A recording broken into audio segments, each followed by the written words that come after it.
Shalom, puji Tuhan. Segala kemuliaan hanya bagi Tuhan Yesus. Saudaraku, mengawali di hari ini, saya mengajak kita untuk bersama datang kepada Tuhan, berjumpa dengan Bapa di surga di dalam doa dan firman-Nya. Mari berdoa. Bapa kami yang di surga, ucapan syukur, pujian kami naikkan kepada Tuhan.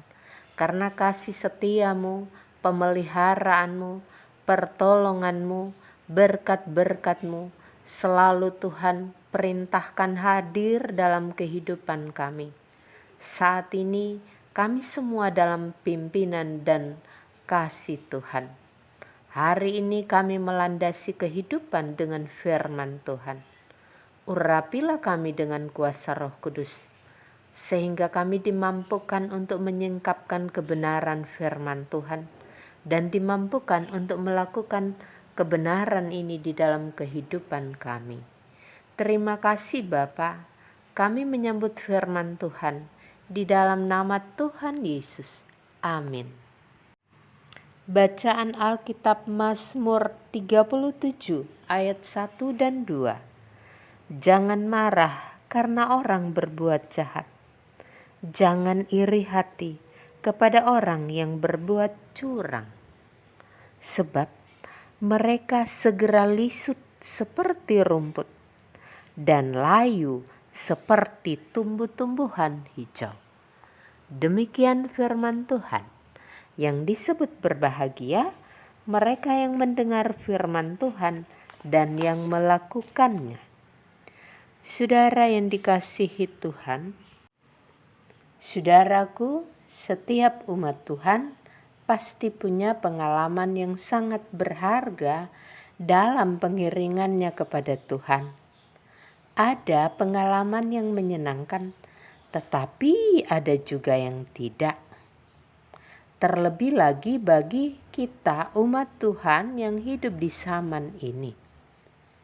Bahwa seringkali kita menjumpai, kita mendengar, kita melihat dalam kehidupan ini dengan situasi-situasi yang tidak menyenangkan, dengan situasi-situasi yang tidak mengenakan hati dan pikiran kita, sehingga kita meresponnya.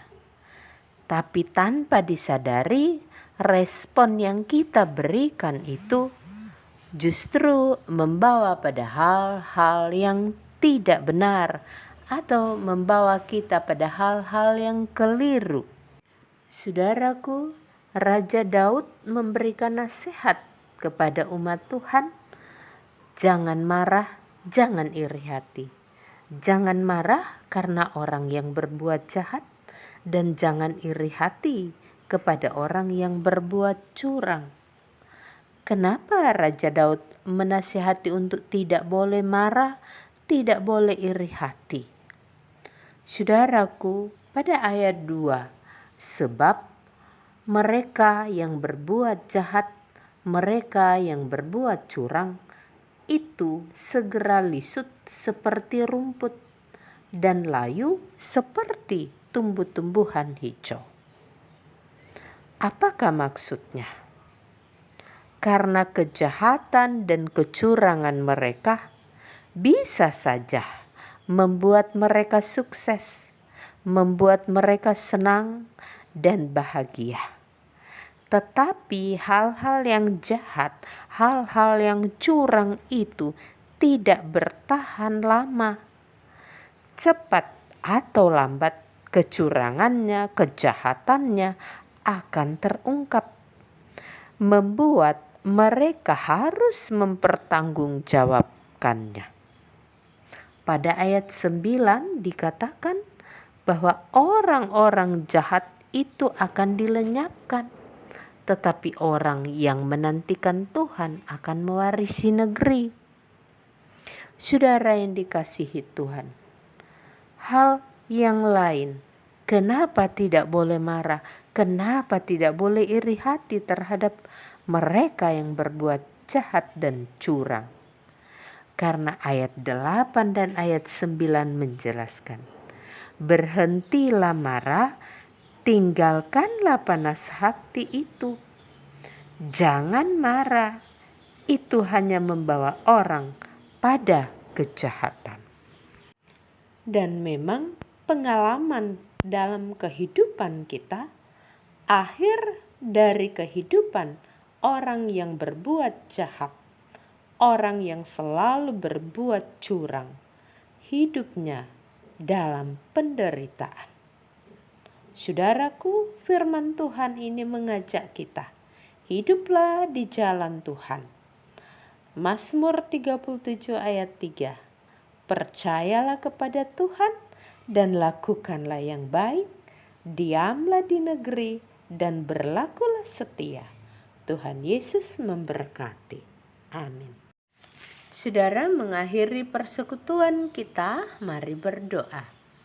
Bapa di sorga, Bapa yang kami panggil di dalam nama Tuhan Yesus, kami mensyukuri firman Tuhan yang menolong kami untuk kami tidak marah, tidak iri hati kepada orang yang jahat dan orang yang curang, karena keberhasilan mereka adalah kebahagiaan yang semu. Tolong mampukan kami untuk hidup berjalan di jalan Tuhan, hidup benar dalam tuntunan kuasa Tuhan.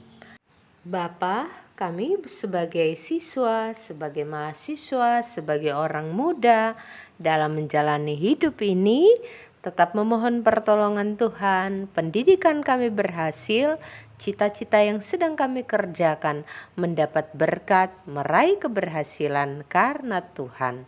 Sehat dan kuat menjalani masa muda ini, masa muda yang indah bersama Tuhan. Kami yang sakit penyakit, kami bawa kepada Tuhan, yakin kuasa Tuhan, mengandalkan Tuhan, ada mujizat. Kami boleh sembuh karena pertolongan Tuhan. Bagi kami, ibu janda, duda, anak yatim piatu, dalam menjalani kehidupan ini, Tuhanlah sumber pertolongan kami. Terima kasih. Bapa, hari ini kami mau beraktivitas. Kami serahkan kepada Tuhan. Segala perjalanan kami selamat. Pekerjaan, tanggung jawab, usaha kami, mohon diberkati Tuhan, diberi keberhasilan, menjadi berkat dalam keluarga. Terima kasih Bapa. Bapa, kiranya kekuatan dan kesehatan dianugerahkan selalu bagi seisi rumah tangga kami, suami, istri, orang tua, anak-anak dan cucu-cucu kami. Terima kasih. Ini permohonan kami, mohon ampun dosa di dalam nama Tuhan Yesus. Amin. Saudaraku, selamat masuk hari yang baru. Jalanilah hidup dengan mengandalkan Tuhan. Kasih-Nya, berkat-Nya hadir dalam hidup kita. Tuhan Yesus memberkati. Shalom.